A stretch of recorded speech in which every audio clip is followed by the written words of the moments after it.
नमस्कार मित्रांनो, तुमचं लोकसेवा जे या यूट्यूब चॅनलमध्ये आपलं सर्वांचं सहर्ष स्वागत आहे.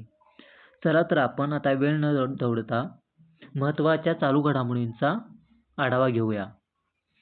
तर 2025 मध्ये दरडोई GDPच्या बाबतीत भारताचा जगात कितवा क्रमांक लागतो? तर 2025 मध्ये GDPच्या बाबतीत भारताचा जगात 4था क्रमांक लागतो. नुकतेच भारताने जपानला मागे टाकून जगातील 4थी सर्वात मोठी अर्थव्यवस्था बनण्याचा विक्रम केलेला आहे. भारताचं अपेक्षित उत्पादन $4.118 ट्रिलियन असणार आहे. आता जगात सर्वात मोठ्या अर्थव्यवस्थांचा क्रम बघूया. जगातील सर्वात मोठी अर्थव्यवस्था ही अमेरिका आहे.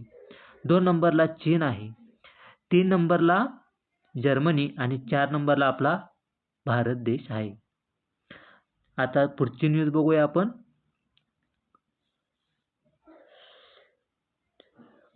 15 फेब्रुवारी ते 20 फेब्रुवारी 2026 दरम्यान होणाऱ्या AI इम्पॅक्ट समिटचे आयोजन कोणता देश करणार आहे? तर 15 ते 20 फेब्रुवारी 2026 दरम्यान होणाऱ्या AI इम्पॅक्ट समिटीचे आयोजन आपला देश भारत हा करणार आहे. आता आपण महत्त्वाच्या प्रमुख परिषदा बघूया. आसियान भारत कृत संवाद कुठे पार पडला? तर चेन्नई येथे. 2025 ची क्वाड बैठक कुठे पार पडली? तर भारतात. ग्रीन हायड्रोजन समिट 2025 कुठे पार पडली? तर आंध्र प्रदेश. 25वी शांघाय शिखर परिषद कुठे पार पडली? तर चीनमध्ये.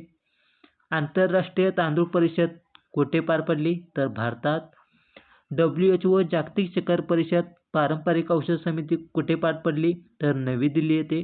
आणि 8वी आंतरराष्ट्रीय सौर आघाडी असेंब्ली कुठे पार पडली? तर नवी दिल्ली येथे. तर आता पुढची न्यूज बघूया. INSV कौंडिन्यची ऐतिहासिक ओमान यात्रा. भारतीय नौदलाचे जहाज INSV कौंडिन्य हे कोणत्या देशासाठी नुकतेच रवाना झाले आहे? तर भारतीय नौदलाचे जहाज INSV कौंडिन्य हे ओमान देशासाठी नुकतेच रवाना झाले आहे. INS कौंडिन्य हे एक अद्वितीय इंजिनरहित आणि शिवलेले जहाज आहे. हा प्रवास गुजरातमधील पोरबंदर ते ओमानमधील मस्कत असा आहे. हा प्रवास भारताच्या ऐतिहासिक सागरी वारशाचे प्रदर्शन करतो. कुठून ते कुठून आहे?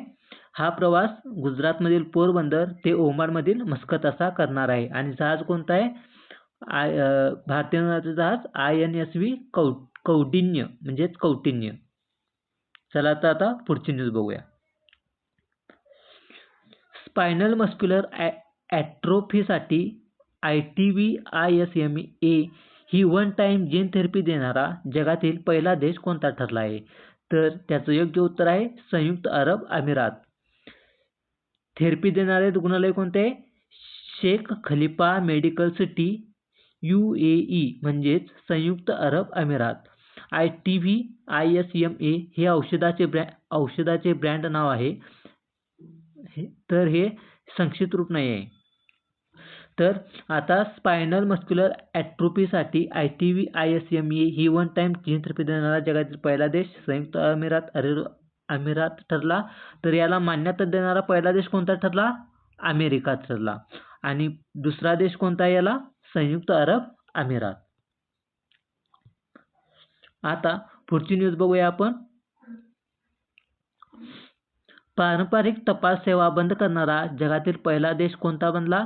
तर डेन्मार्क हा देश बनलेला आहे. पारंपरिक टपाल सेवा बंद करणारा जगातील पहिला देश कोणता? तर डेन्मार्क. पुढची न्यूज बघूया. वॉरेन बफेट यांनी बर्कशायर हॅथवेचे CEO पद कधी सोडले? तर याचं योग्य उत्तर आहे 31 डिसेंबर 2025 रोजी वॉरेन बफेट यांनी बर्कशायर हॅथवेचे CEO पद सोडले. नुकत्याच वयाच्या 95व्या वर्षी 1965 पासून नेतृत्व केल्यानंतर ग्रेग गेबल यांच्याकडे कार्यकारी जबाबदाऱ्या सोपवण्यात आल्या. चला तर आता पुढची न्यूज बघूया. नमस्कार मित्रांनो, सावित्रीबाई फुले यांची जयंती केव्हा साजरी केली जाते? तर 3 जानेवारी रोजी सावित्रीबाई फुले यांची जयंती साजरी केली जाते आणि महाराष्ट्रात हा बालिका दिन म्हणून साजरा केला जातो. आता सावित्रीबाई फुलेंचा जन्म परिचय बघूया आपण. सावित्रीबाई फुले यांचा जन्म 3 जानेवारी 1831 रोजी नायगाव जिल्हा सातारा येथे झाला.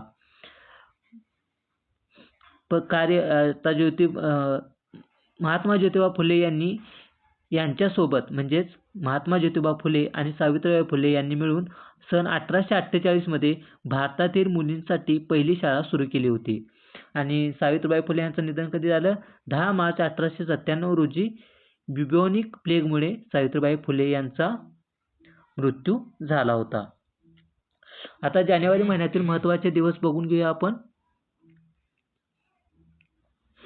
तर 1 जानेवारी हा DRDOचा स्थापना दिवस आणि जागतिक कुटुंब दिवस आहे. 2 जानेवारी महाराष्ट्र पोलीस दल स्थापना दिवस आहे. 3 जानेवारी म्हणजेच आज सावित्रीबाई फुले जयंती म्हणजेच बालिका दिवस आहे. 4 जानेवारी हा जागतिक ब्रेल दिवस आहे. 5 जानेवारी राष्ट्रीय पक्षी दिवस आहे. 6 जानेवारी पत्रकार दिवस म्हणजेच आचार्य बाळशास्त्री जांभेकर यांचे जन्मदिन आहे. 9 जानेवारी हा प्रवासी भारतीय दिवस आहे. 10 जानेवारी हा जागतिक हिंदी दिवस आहे. 11 जानेवारी रोजी लालबहादूर शास्त्री पुण्यतिथी असते. 12 जानेवारी हा राष्ट्रीय युवा दिन आहे म्हणजे स्वामी विवेकानंद यांची जयंती. 15 जानेवारी भारतीय सैन्य दिवस आहे. 23 जानेवारी नेताजी सुभाषचंद्र बोस यांची जयंती. 24 जानेवारी राष्ट्रीय बालिका दिन. 25 जानेवारी आहे राष्ट्रीय मतदार दिवस आणि राष्ट्रीय पर्यटन दिवस. 26 जानेवारी रोजी प्रजासत्ताक दिन आहे आणि 28 जानेवारीला लाला लजपत राय जयंती असते. चला आपण आता पुढची न्यूज बघूया.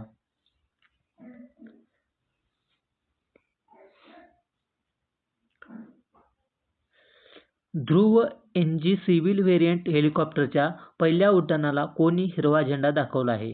तर याचं योग्य उत्तर आहे राम मनोहर नायडू हे नागरी उड्डाण मंत्री असून त्यांनीच ध्रुव NG सिव्हिल व्हेरियंट हेलिकॉप्टरच्या पहिल्या उड्डाणाला हिरवा झेंडा दाखवला आहे. तर कुठं झालं याची उड्डाण? Hindustan aeronautics limited HAL Bengaluru येथे. आता पुढची न्यूज बघूया. कोणत्या राज्य पोलिसांनी AI आधारित X ॲप लॉन्च केले आहे? तर कोणत्या राज्य पोलिसांनी AI आधारित X ॲप लॉन्च केले आहे? याचं योग्य उत्तर आहे उत्तर प्रदेश पोलीस सरकारने AI आधारित X ॲप लॉन्च केलेले आहे. याचं कार्य काय? गुन्हेगारांचे स्थान, हालचाल आणि आवाज ट्रॅक करणे. चला तर आता पुढची न्यूज बघूया.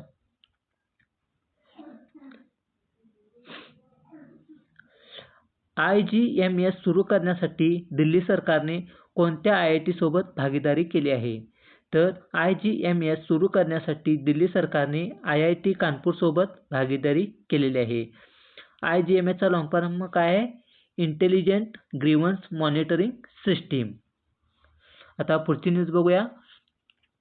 सरकारने कोणत्या प्रकारच्या पक्ष्यांचे संरक्षण करण्यासाठी प्रकल्पांना मान्यता दिलेली आहे?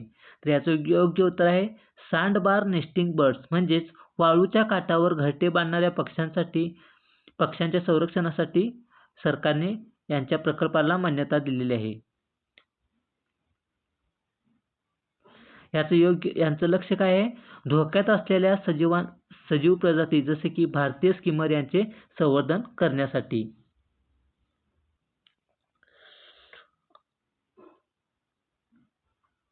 आता पुढचा प्रश्न बघूया मित्रांनो. डिसेंबर 2025 मध्ये भारतीय नौदलाने कोणती पाणबुडी निवृत्त केली? तर INS सिंधू घोष ही पाणबुडी डिसेंबर 2025 मध्ये भारतीय नौदलातून निवृत्त झालेली आहे.